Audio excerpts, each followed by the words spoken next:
សោកស្ដាយទូក្រុមគ្រួសារខំបញ្ជូនប្រតិចាក្រមាមៀងសានកំសៀនមកសង្គ្រោះបន្ទាន់នៅភ្នំពេញភ្លាមតែលោកតាបានទទួលមរណភាពហើយនៅវ័យ80ឆ្នាំទោះបីជាក្រុមគ្រួសារខំប្រឹងបញ្ជូនប្រតិចាក្រមាមៀងសានកំសៀនមកព្យាបាលបន្ទាន់នៅភ្នំពេញនៅតែមិនអាចជួយសង្គ្រោះលោកតាបាន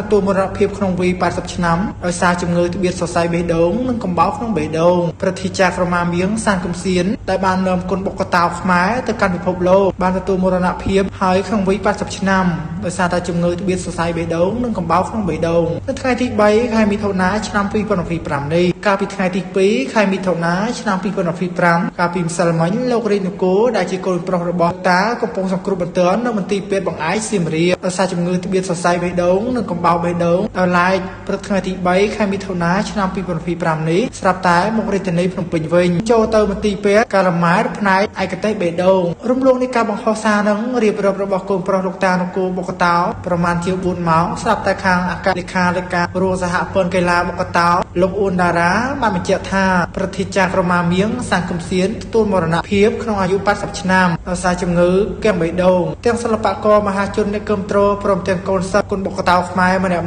មានការតក់ស្លុតនិងសោកស្ដាយជាខ្លាំងក្នុងការបាត់បង់ធនធានដ៏ល្អរបស់សង្គមជាតិនិងបានផ្ញើសាររំលែកទុក្ខនៃក្រុមគ្រួសារលោកតាគ្រប់គ្នា